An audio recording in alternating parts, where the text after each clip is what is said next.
Thank you, Glenn. My name is Megan Mann, and I am an alcoholic. Very nice to be with you guys here this afternoon. I want to thank the group for having me. Um, it was kind of one of those mornings. I woke up, wasn't feeling so great. Have a difficult time getting my car out of my driveway because we got a bunch of snow last night. I get to work, I get to walk through snow up to my hips. I can't get the door open of the building that I'm in because there's so much snow. And I'm so over winter that I cannot even describe it at this point. But I get to be here with all of you today, and I get to see that a few of you look like you have sunshine behind you. So enjoy it. Anyway, as I said, I'm an alcoholic. I have a sobriety date. That day is not a day that I chose. That is the day that that the misery just got too difficult, and I'm very thankful that God doesn't make misery comfortable. And that day is April 16th, 2014. That is the day that alcoholism brought me to my knees, and I'm forever grateful for that day. I have a sponsor. I adore my sponsor. She's a powerhouse in Alcoholics Anonymous. And if I can ever do half as good in my lifetime as she's already done in hers, I'm going to call it a life well lived. I have a home group. It is the Bismarck Shoulder to Shoulder group. We are a speaker meeting. We meet Tuesday nights here in Bismarck. And if you ever find yourself in town on a Tuesday night, please hit me up because I'd love to put you to work at my home group. So, with all of that being said, and kind of thinking about Glenn said I could talk about anything. So, you guys are in for it, right? But especially with what the daily reflection said, right? Step 2 has kind of been on my heart, and I think that kind of solidified it for me, right? But I want to share a little bit about what life was like before I got here, because I think that it's super important that in every meeting of Alcoholics Anonymous, we do something to identify, right? It wasn't just when I was new that I need it today, right? I need to see you good looking, clean people, and I need to hear your story and know that you got what I got, right? Because sometimes I think I'm very unique and I'm the only one who suffers from alcoholism in the way that I suffer from alcoholism, but that is a lie. So, when I got sober, I looked back on my life and I worked really hard to try and find something that I could blame on me being an alcoholic, and it just wasn't there, right? I grew up in a good home. I was taught right from wrong, and I had everything I needed and most of what I wanted. I grew up in a home where there was alcohol, and my father was a drinker. And the thing is that before I ever touched alcohol, I started to develop an abnormal relationship with it, right? I watched what alcohol did for my papa, right? And my dad is my hero. If you were to meet him, you'd be like, right? But he's my dad, and I love him, and he's everything to me, right? And dad would drink, and dad, it's like his shoulders would come down, right? He'd loosen up a little bit. I'm a lot like my dad. We're tightly wound individuals, a little on the neurotic side, and dad would have a couple drinks, and he would, right? But even more important than that, he would take more of an interest in me and what was going on in my life. We would sit there, we would play gin and pinochle. He'd ask me questions about what was going on. And before I ever had a drop of alcohol, I started to equate in my child's mind, right, that it's this magic elixir that alcohol is good. And I started to count down the days, right, to when I would be able to have a drink, and it would do for me what it did for my dad. And guess what it did, right? And when I was able to have that first drink, I was 14 years old. As I mentioned, I'm kind of tightly wound and rather neurotic. I probably could have used a drink at about 7, but I got one when I was about 14, and I remember it vividly, right? Not what makes me an alcoholic, but I remember this vividly, and I hope I never forget it. And the thing is that I went in with 2 other kids, right? We pooled our money, we got a bottle, I like to consider myself frugal. Most people consider me cheap. But I did the math, right? Here's how much money I put in. Here's how many ounces are in the bottle, right? I did the math and I equated the amount that was my share. And everyone's drinking socially, right? Having a good time. And apparently that's not how I drink right off the bat. And anyway, I grab the bottle, I grab a shot glass, I go in the bathroom. I don't know. But I take my share, right? And my share is 8 shots, and I just boom, boom, boom, boom, boom. I take these 8 shots, I come out, I put the bottle down, and I announce to everyone, right, like I've had my share. And the room goes, and I took about 8 shots of Everclear in about the span of 12 minutes. And that was my first drink. And let's just say I got drunkety drunk, and the plans for the night where we were going to stumble across the street and go to the high school dance, because that's what you do when you're 14, highly intoxicated apparently. And I'm not a real good drunk. I've never been a real good drunk, and right off the bat I get caught, right? And I wake up the next morning sick as a dog, right? My tongue is literally wearing a sweater. I am just in pain, right? Mentally, physically, spiritually. And I'm trying to piece together the events of the night before, and I'm not quite sure what happened, but I know I'm in trouble. And I walk out of my bedroom and I see my mother, and it is confirmed that I am in trouble. And what happened is that I got caught at this school dance, because I'm not a classy drunk, I'm a sloppy drunk, and I get suspended from school, right? And that night ended with me in my parents' bathroom, being very, very sick. And what's interesting is my first drunk ended in my parents' bathroom, and my last drunk ended in my parents' bathroom. So we come full circle on all of this. But that next morning, right, and I realized that I'm grounded for life, and I realized that the consequences are here.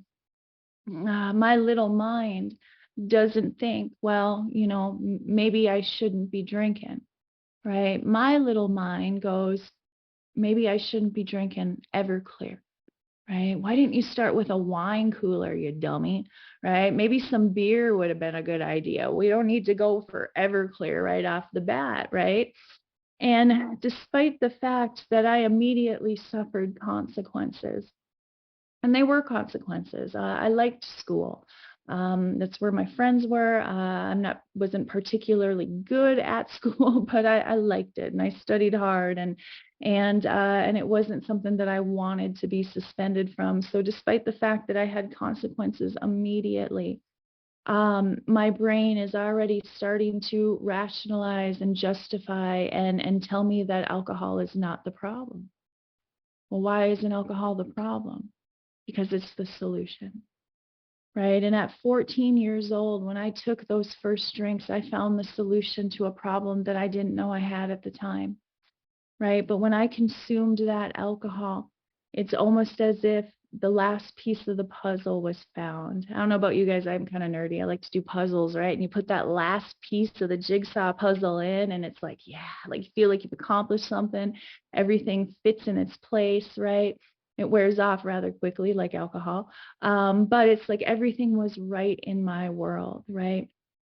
And uh, and I suffer from this thing I like to call the killer bees, right? I could be, I should be, I want to be. And that's not an alcoholic thing, by the way. I think that's probably a human nature thing. But here's what's an alcoholic thing. When I drank, those things went away. Right. When I drank, I became everything I ever thought I should be. I grew 6 inches. I lost 20 pounds. My IQ went up by 50 points. I knew everything about everything. And I could talk to anyone, right?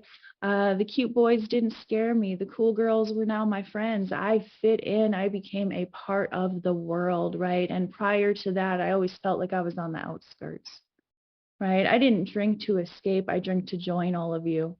I didn't know how to join you otherwise, because I'm very insecure and I'm very afraid and I'm very neurotic, right? And I feel as though my place is on the outskirts. I'm on the fringe. It's like you all got the memo to life and I did, and I was sick that day, and you all know what's going on and I don't, right? And I felt this from a very young age, and when I drank, all that went away, right? And it's like the path just opened up in front of me. and I knew where I was going, and I knew who I was, and I knew what I was supposed to do. And apart from alcohol, I was a baffled mess, right? I didn't know what to say to who or where to go and when. I didn't know what to wear. I didn't know what to study. I didn't know who to hang out with.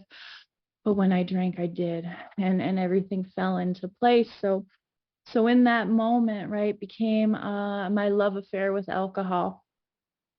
And you know what, you can almost liken it to an abusive relationship, right? As I went on, alcohol would give me blows, but time and time again, I would be seduced back to it, right? It would tell me things like, it'll be different this time, sweetie.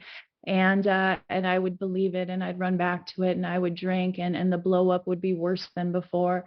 And I'd swear it off, and I'd say, I'm not going to do this anymore. And again, it would seduce me back, right? And I would pick up the drink, and I'd be off to the races. And I knew that I drank goofy, right? I knew that I drank goofy by the time I was in college. But I didn't have the language of Alcoholics Anonymous, right? I knew that there was something wrong, but I didn't know how to put it into words, right? When I got here and you guys told me about the physical allergy to alcohol, and there's in the line in the book that says it accounts for things we otherwise couldn't explain. I'm like, heck yeah, it does. Right? It accounts for the fact that I wore like a badge of honor that I could outdrink the NDSU football team, right? And I thought that made me cool. I could drink any guy I knew under the table. Now, probably not the men in this room, right? But, right, that made me cool, right? I found my thing I was finally good at, and it was drinking. Although I wasn't good at it. I was a very sloppy, messy drunk, but I thought I was good. And I didn't understand, right, that I had this physical allergy to alcohol. I just thought I liked to party, right? I just thought I would tell myself things like I changed my mind, right? I was only going to go out for a couple, right? But then my friend Carrie came and she bought me a drink, so I had to buy her a drink. And then Robin came and we decided we were going to play some pool. And then Glenn came and he bought a round, so I had to buy a round too, right? And it's like I just changed my mind. That's not what was going on. The thing is that when I take a drink of alcohol, my alcoholism is running. When I take a drink, what happens is that I trigger this phenomena of craving, right? That only gets triggered once I take that drink, right? When I consume alcohol in any form, mind you, what happens to me is I have an abnormal physical reaction. And if one is good, two is better. If two is better, three is great. If three is great, four is amazing, and so on down the line. I have every intention of the fact that I'm going to go out for two, and I stay out for 2 days, 2 nights, 2 weeks, 2 months. I don't know. I can't tell you why, because I cannot control and enjoy my drinking. My definition of hell is one drink without the possibility of another. I ain't even going to start, okay? Because I get the creepy crawlies and I want to start to rip my skin off if I cannot continue to drink or drink the way I like to drink, right? But I didn't understand that meant that there was something physically goofy with me, right? I thought it made me a party girl. Boy, was I wrong. And in addition to that, right, if that were the only thing that was wrong with me, if this physical thing was the only component that we deal with when we have alcoholism, I would have been okay. I started drinking when I was 14. I stopped when I was 31. I was not consecutively drunk for 17 and a half years. I could put it down, right? I think if everyone looks at the span of their drinking career, we could put it down. My problem is I can't stay stopped, right? And despite every intention at times of truly wanting to stay stopped, because you see, I ain't no dummy. Okay, I can understand. I see as this thing progresses what alcoholism is doing to me, right? I understand that I'm dancing on the edge of a cliff. And I know that this ain't going to end well, right? And I have every intention, right? I'm not going to drink. I might swear it off for a week. I might swear it off for a month. I might swear it off for good. But the thing is that when I'm swearing off, I mean it. I'm not swearing off to get you off my back. I'm not swearing off to get out of trouble.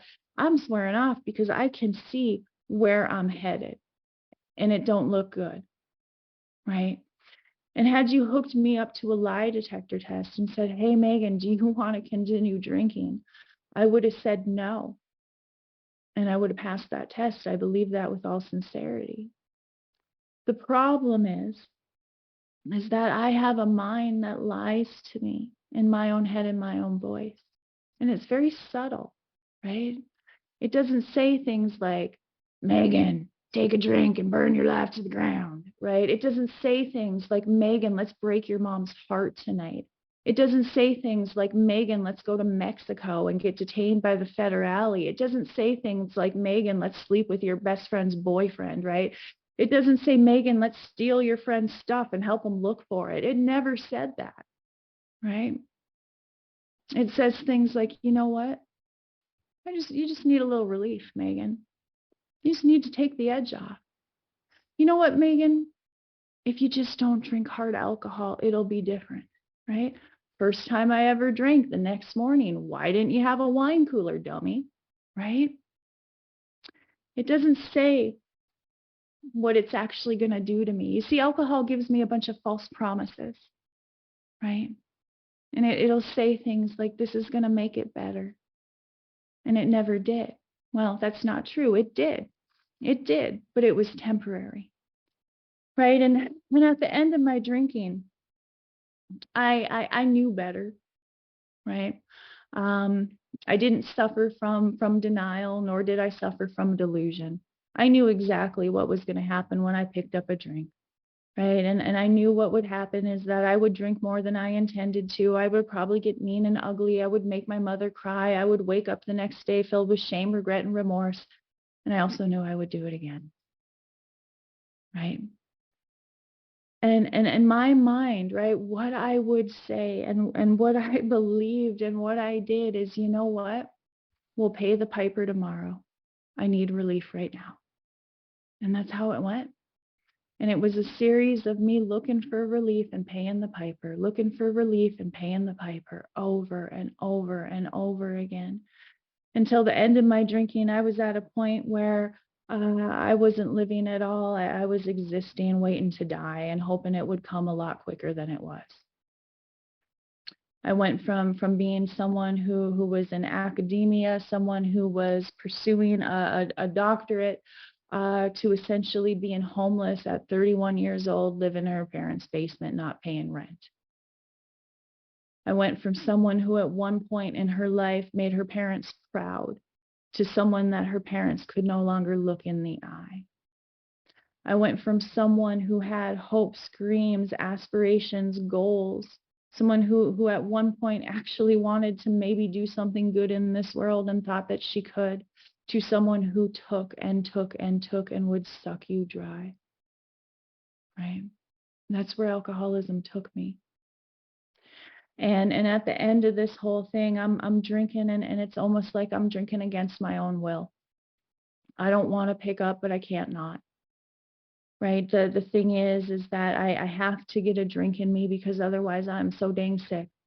Right? My hands won't stop shaking. And I can't walk out into my parents' home and even interact with them unless I have booze in my system, because I'm filled with so much shame over what I've become, right? And alcohol took that edge off to some extent. But the problem is, again, is that I have a physical allergy, and I would drink to take the edge off. The edge might come off, but I'd overshoot the mark. And I'm drunk by noon. And that is no way to live. And the thing is that I have a body that cannot drink alcohol, and I have a mind that tells me I have to. And the conclusion of that is essentially I'm screwed. Okay. But wait, there's more, right? In addition to that, I come in and you guys tell me that I have a broken soul. I've got a fracture, right in the middle of my soul. And the beautiful thing, right, about a fracture is that if I break my arm, and I actually go to the doctor and they set it or they put it in a cast or they do whatever smart doctor people do, right? And they do more than treat the symptoms, right? If I go to the doctor with a messed up broken arm and they give me pain medication, I might be very, very happy. But if they don't set my arm or do surgery or whatever they got to do, if they don't get down to the causes and conditions, I'm going to have a messed up arm for the rest of my life. And that's the way alcoholism has been for me. I got to get down to the causes and conditions. What's the cause and condition? I got a broken soul. I don't know when that happened, right? I don't know where along the line I became a very empty little being. I have no idea. But the beautiful thing is that that is what these steps address. These steps are spiritual in nature. They mend my broken soul. They are the cast for the fracture of my soul. And the beautiful thing about a fracture is that once it heals, and it heals correctly, it is stronger than it was pre-break, right? Today, my spirit is stronger than it was pre-break because of Alcoholics Anonymous, because of doing the spiritual work that you asked me to do here. But the thing is that I don't realize any of this, right? And my entire life, the way I'm trying to combat my drinking is I think I put the bottle down. I think if I put the bottle down, everything should get better, right? But that's not what happens to me because I have a spiritual malady. I am restless, irritable, and discontent until I can again experience the sense of ease and comfort, which comes at once by me taking a few drinks. Drinks I see other people taking with impunity. So I put that bottle down and I think my body's going to heal. And I think maybe, just maybe, my brain will come back online, and I wait for life to get better. And guess what? It gets worse every single time. And eventually I cannot handle the restless, irritable discontentment, right, that is going on within me. And I go back to the very thing, despite the fact that I know it's going to kick my ass, because it gives me temporary relief. I do it over and over and over again. I didn't know this, right? I didn't know this when I came to you. I went to a lot of really well-meaning psychiatrists, life coaches, counseling, Reiki therapy. I mean, health and wellness, you name it. I threw money at stuff. I enrolled in bizarre programs. You name it. I'll do anything to get well. But this. And I remember being literally just days sober. And I was brought to all of you via a treatment center, and you will never hear me say anything bad about treatment. In fact, it kind of ticks me off when I hear people say that. We cooperate. Okay, we do not affiliate, but I think we need to thank our friends who bring us new alcoholics instead of berate them. That's just my opinion. Anyway, this treatment center, right? They gave me this blue book. It was a very expensive blue book, right? But they gave me this blue book and they told me to read it. And like I said, I'm a little neurotic. I want to be the teacher's pet. I want a gold star. So I'm going to read this stupid book, right? And I'm like 10 days sober. So of course I can't sleep. And I'm sitting in my little dorm and I'm reading this. And I'm in the doctor's opinion. And I get to that line of the restless, irritable, and discontent when we're not drinking. And I swear to God, the top may have blown off my head. Because this book, this stupid book with really old language written by weird old men in the 30s, okay? It summed me up in 3 words. My entire life, I'd been trying to tell well-meaning people what was wrong with me, and I couldn't find the words. They summed it up in 3. I am restless, right? My favorite place to be is on my way to someplace else. Right? My husband and I, we got a dog a couple years ago, and it's like, if he's outside, he wants to be inside. If he's inside, he wants to be outside. If he's with my husband, he wants to be with me. If he's with me, he wants to be with my, if he's upstairs, he wants to be downstairs. If he's downstairs, he wants to be, I mean, he's like all over the place, like a freaking ping pong ball. And I'm like, it's okay, buddy. I get it. I'm restless too. Right? I get you. I got it. Right? I'm restless. I'm irritable. Right. And for me, this comes out in 2 different ways. Number one, I will externalize it. And if you're in my way, watch out. There was a day towards the end of my drinking. I didn't have a car. I'm using mom's car like any self-respecting 31-year-old adult would do. Right. And one day she decides she ain't going to give me the keys. And she doesn't understand that I need what I need. Right, that I need to go get a bottle because my head is screaming at me. My brain is literally trying to chew my face off from the inside out, and I need relief, right? And she wouldn't give me the keys. So I assaulted her. I assaulted my 74-year-old mother, who was putting a roof over my head, who was putting food in my belly, who was making sure that I was okay. I assaulted her. And I pushed that woman to the ground, and I grabbed those keys, and I said, if you ever get between me and what I need again, it will be worse. And I walked out, and I didn't look back, and I took the car, and I went and I got a bottle, and I got drunk, and I went home, and I did the things that we do, right? The people I claim to love the most are the ones in the most danger, right? If I tell you I love you, you're in trouble. The other thing I will do with irritability, if I'm not throwing it at you, I'm throwing it at me, and I'll internalize it, right? And I'll be drinking alone in my bedroom in the corner, right, with the lights off, blaring depressing music like a sad country song, right? I separate, I isolate, I withdraw. Pitiful and incomprehensible demoralization, right? I'd never strung those words together, but when I read that in the book, I knew exactly what it meant, right? That meant me catching a glimpse of myself on April 15th, 2014, the day before I got sober, in the mirror, and me literally going, what are you? Not who are you, what are you? What are you? Right? I'm irritable. And finally, I'm discontent. And my life motto, and I want to be clear about this, drunk or sober, is I'll be happy when. Right? I'll be happy when I get him. I'll be happy when I get rid of him. I'll be happy when I get the degree. I'll be happy when I get a better degree. I'll be happy when I move there. I'll be happy when I move back. I mean, fill in the blank, right? But I'm always chasing, hustling after something that is going to make me okay. And you know what? Sometimes it does, for a day, a week, or a month. And then the shiny new wears off, and I'm left with me again. And it's off to the races to find something again, right?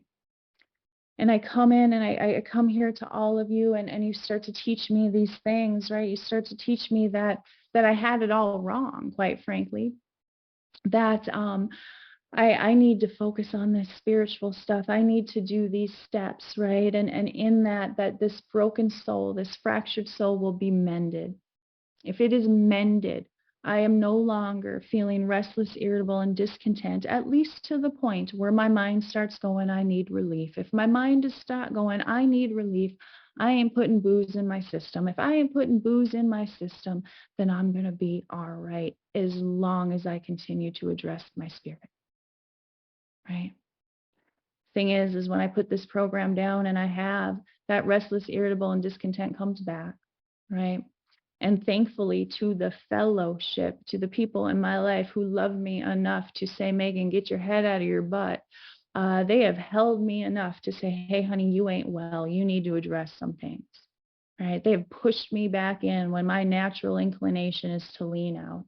They have held me here when I want to run. And they have made me stand in the fire. They have made me stand in the question.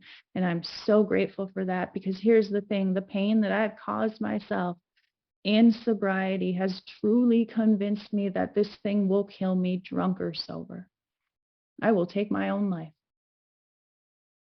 And my death certificate won't say alcoholism, but that's what it'll be, right? It is the pain that I have caused myself and that I have endured that has led me to God, right? A God of I believe, my misunderstanding.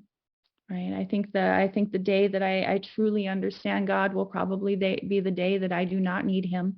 And at that point, I will be so spiritual, I float out the top of AA. And the thing is that I'm never going to be so spiritual that I can take the first drink. So I need to stay with you. I need to remain with you more today than I did when I first came in. So I come in and I go through this process, right? And treatment introduces me to Alcoholics Anonymous, and I had a beautiful counselor. His name was James, and he gave me this book, and he told me this, and he said, Megan, he said, Megan, I want you to pretend like you've had a heart attack. Okay?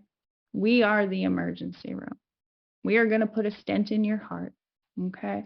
Temporarily, you're going to be okay. But here's the deal, Megan, that if you don't change your diet and if you don't start getting some exercise, you're going to be right back in the emergency room again, Meghan. And quite frankly, I don't ever want to see you again. You see, I thought I was a counselor in this treatment facility. I didn't realize that I was a patient for about the first 20 so days.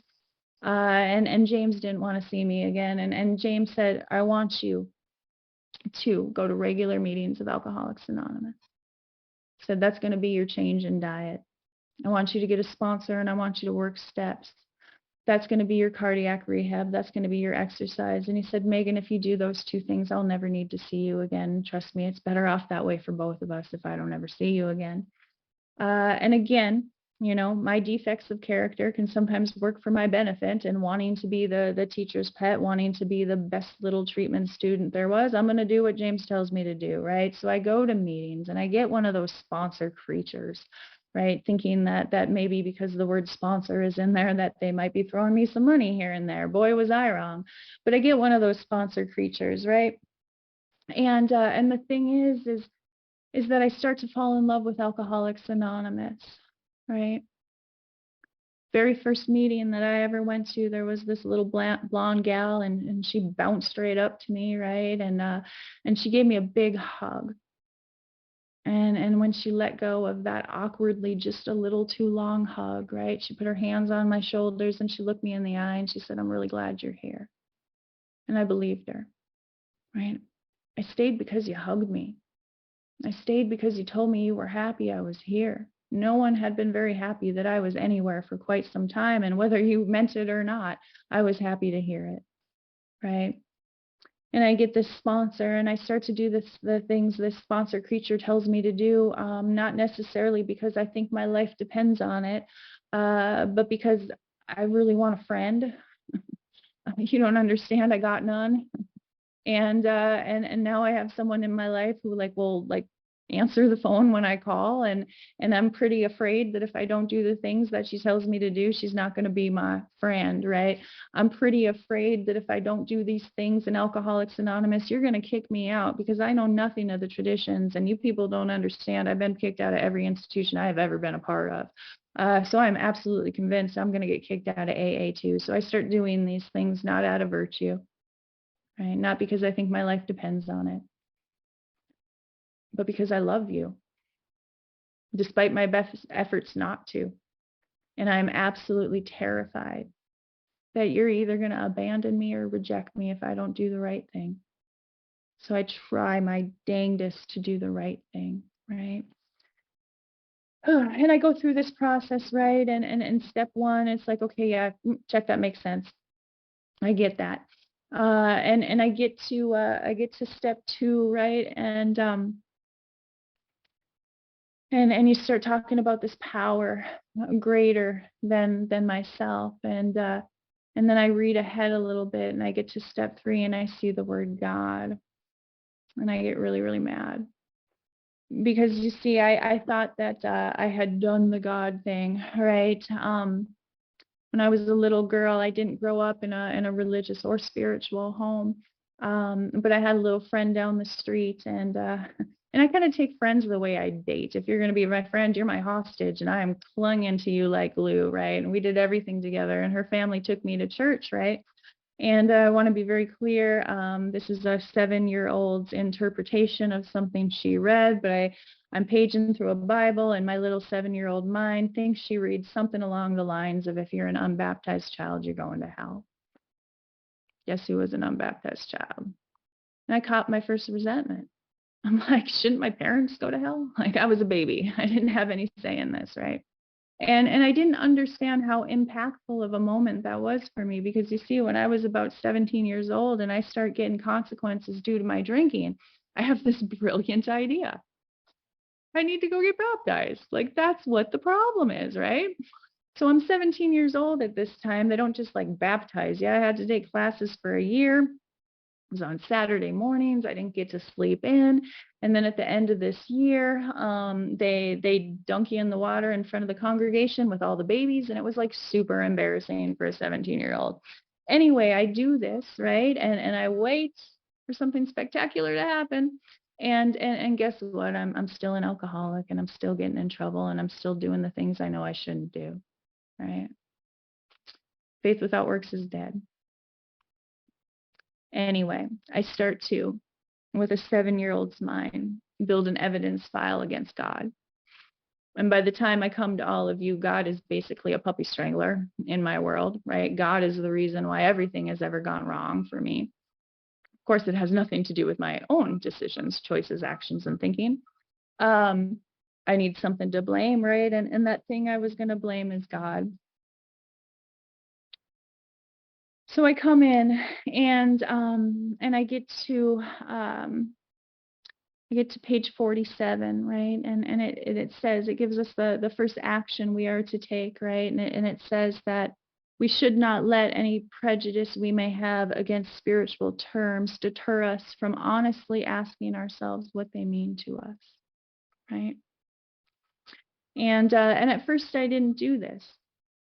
At first I come in and you guys go, do you believe in something greater than yourself? Yes or no? And I'm like, okay, sure.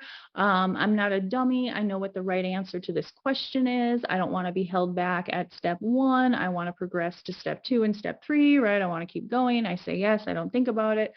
I go through with all the other steps, and guess what? I stay sober. What? Right? Why? Because I'm taking the action. I'm doing the things you tell me to do. But eventually, I needed a firmer foundation, right? And eventually in my life, people started to be really mean to me, and they started to say things like, no, Megan, you don't get to date the boy. No, Megan, you don't get that job. No, Megan, you don't get a brand new car, right? And I really felt like people in life and God and everything was picking on me. Why? Because the concept of God that I came in here with hadn't changed. You know why it didn't change? Because I never looked at it. And the book tells me very clearly to look at it. It tells me it doesn't necessarily matter what it is, right? But I need to know where I'm starting if I'm going to progress in this thing, right? I need to know what I'm giving my will and my life to. And if I'm giving my will and my life to a puppy strangler, no wonder my life is falling apart when I don't get my way. I have no faith. I have no foundation. I have nothing to fall back upon, right? So at about 18 months sober, that line is pointed out to me in the book, and I'm told to write down my conception of God. And at this point, I used to say my sponsor fired me. She didn't fire me. I couldn't hear her, right? My little victim mentality, right? Anyway, so she sent me to a spiritual advisor, a mentor of hers, right? And I'm working with him. And he says, Megan, I want you to write down your conception of God. And I don't want you to write any of that BS stuff you think I want to hear. I want the truth, right? So I wrote the truth. And I still have that conception, and it goes something like this: God is fickle. God is a slave driver. God only loves people who love God, right? And apparently I don't, right? And we're talking like 3 pages of dark and twisties. And what's really funny is that looking back on that, I can see very clearly that that was not my conception of God at all. That was me. I love you if you love me, right? Right? I'll take you, even sober, and I'll use you for everything you got. I am fickle. Right? It was a long list of Megan, not God. Anywho, this gentleman also said, he said, hey, are you praying? And I said, yeah. And he said, what's your prayer life like? And I said, well, I hit my knees and I basically cuss God out every day. And he said, okay, that's cool. God can handle that. He said, the only thing I want you to do is that when you're done, right? When you're done cussing God out, I want you to say, but I'm here anyway. I said, okay, fine, whatever. And he said, I want you to do 2 other things. And he said, I also want you to go out into the world and I want you to look for God. Not because God is lost. God has never been lost. But if you look for God, you will find him. Look for God in the sunset. Look for God in the eyes of the people who love you. Look for God in the children you're around. Look for God in pets. I don't care. Just go look for God. And he said, I want you to look at relationships in your life. I want you to look at parents and children. I want you to look at people who own pets and their pets. I want you to look at the love that is between them. And I want you to take this all in. I want you to observe it. And I want you to come back to me and we're going to discuss these things. And I go, okay, right, begrudgingly. And a couple of days later, my mom called me, and my father, who is my hero, who also has dementia at this time, he's having a really bad day. And because my dad and I are pretty close, she asked me to drive home. It's about an hour and a half away from where I'm at. And I get in the car and I drive home and I go to see Dad. And And never had I seen my dad like this, and never have I seen him since, but he was very agitated that day. Um, and it's almost as though he remembered me, but 10 years ago in the worst of my drinking, right? And I walk in the house, and dad is a little disgruntled, and I go to him, and he looks at me, and he goes, "What the hell are you doing in my house?" And my papa don't talk to me that way, okay? And I'm just kind of standing there, right? And I don't really know what to do. And then he kind of comes at me again, and he says, "You are the biggest mistake I ever made." And my world is crashing down around me. Okay, this is my hero. This is the man who has never in my entire life given me any type of disappointment. He has been my rock. He has been my supporter. He has been the man who has wiped my tears away. He has been the one who has told me in the midst of the fact that I'm so drunk I can't hold a job, that he loves me anyway, and that things will be better. And my world is crashing down.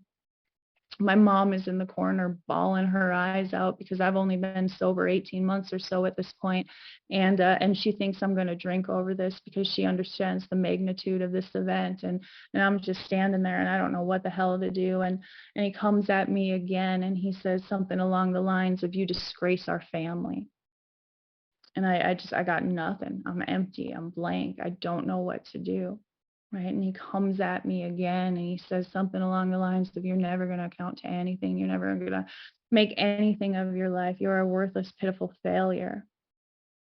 And he comes at me again. Right.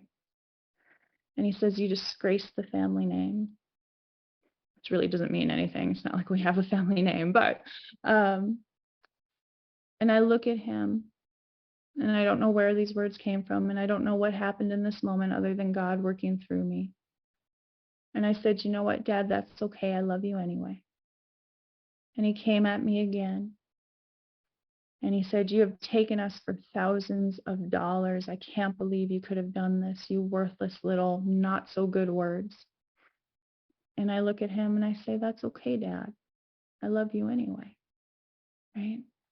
And we go back and forth like this for what seems to be 3 hours, but it was probably more of a matter of 3 minutes. And Dad calms down, and we put Dad to bed, and I get in the car and I drive back to Bismarck.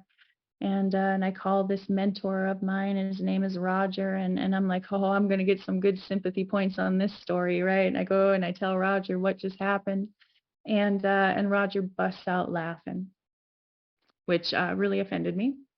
And he says, "Megan, Megan, don't you see it?" And I'm like, "See what?" And he's like, "Don't you understand what just happened?" He's like, "What just happened between you and your dad is what you've been doing with God. You've been sitting there hitting your knees every single morning, cussing God out, saying this, saying that. And God's been sitting there going, 'That's okay, Megan, I love you anyway.'" And for whatever reason, in that moment, something shifted in my heart through a result of this experience, right? And it got me to start to see things differently, right? That God is not a gumball machine where I put 25 cents in and I get my gumball, right? God is not Santa Claus where I hit my knees and I pray real hard for this, that, or the other thing to happen, and all of a sudden I get my gifts, right? That God is unconditional love, and the thing is that I can't earn it and I can't lose it, right? The verdict is in. I am loved. Period. End of story. Just like I loved my dad, despite the fact that his behavior was rather atrocious that day, right? And it may have been one of the first true, and this is kind of embarrassing, but one of the first true experiences in my life where I was able to give unconditional love. Because I am a transactional lover, okay? You scratch my back, I will scratch yours. And in that moment, there was no transaction. There was nothing but pure love. And I started to understand that, as cliche as it sounds, that God truly is love, right? And I started to look at things differently.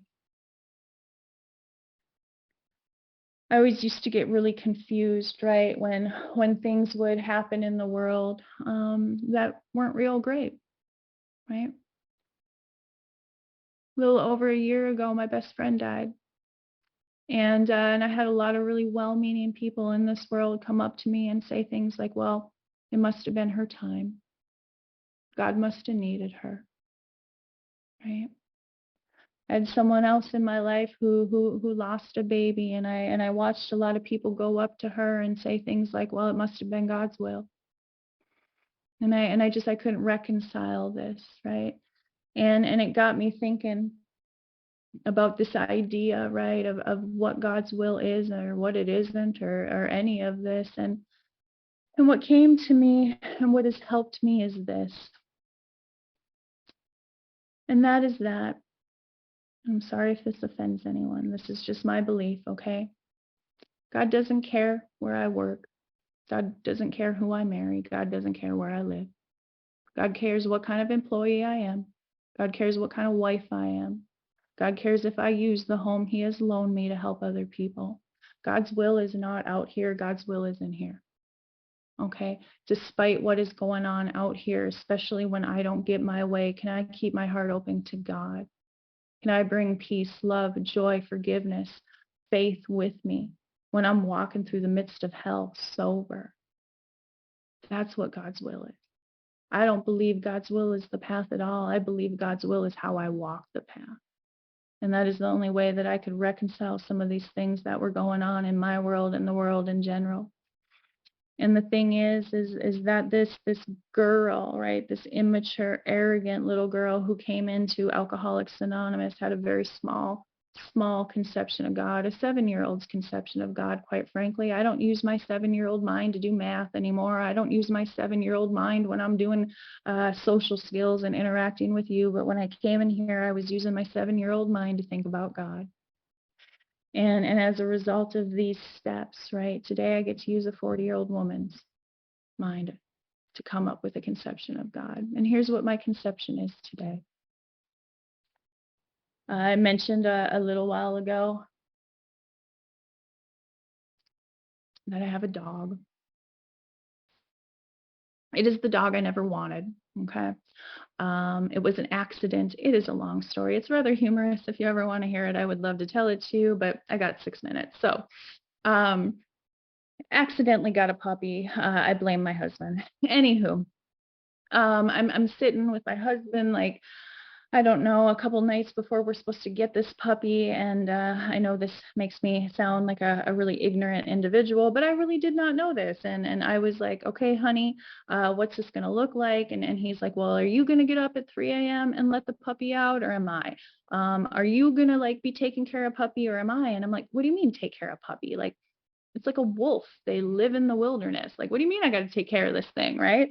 And he's telling me all this stuff, and I'm like, oh my God, like I'm not capable of this. Like I'm gonna look bad because I'm gonna get a puppy, and I'm not gonna be able to take care of it because I'm still very selfish and self-centered. Anyway, we get this puppy that I never wanted, and it's a funny thing, right? Because this puppy is now 3, and he's never really done anything for me.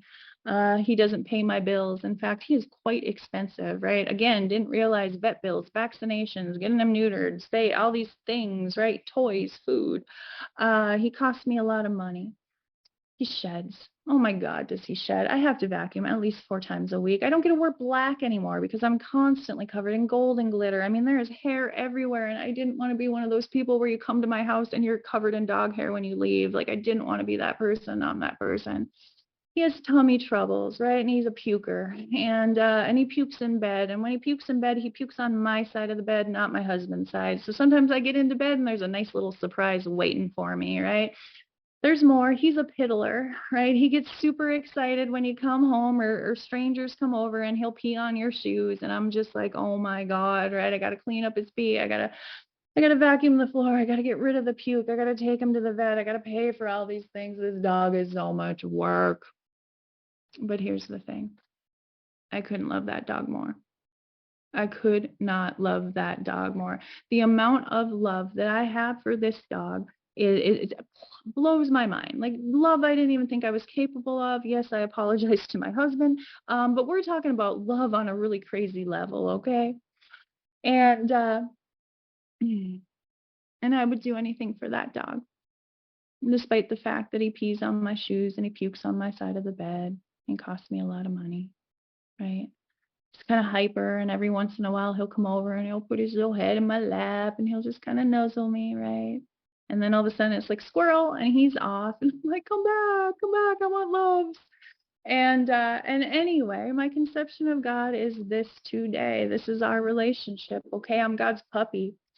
I pee on the floor, I puke in the bed, I make a mess, I cost him a lot of time and effort. But here's the thing, God couldn't love me more. And every once in a while, when I am in my 11th step, right, and I'm spending that time with God, God is like, yes, thank you, you're here, I love you, this is great, don't leave. And I'm like squirrel and I'm off and I'm running amok, and God is just sitting there going, it's okay, sweetie, I couldn't love you any more than I already do, right?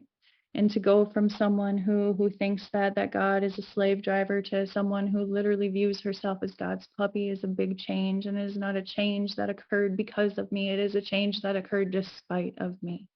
And it is a change that occurred because despite the ups and downs that life will bring, I have remained with you. I do not tell people to keep coming back. I tell people to stay. You don't have to leave, right? And I don't mean when I leave and I go somewhere for the rest of the day. I mean when I'm not with you, is my heart with you? Does my heart stay within the principles of Alcoholics Anonymous? And I pray they do. And I pray that I can carry the message and use words if I have to. I thank you guys for teaching me all these things. And with that, I'll pass. Wow.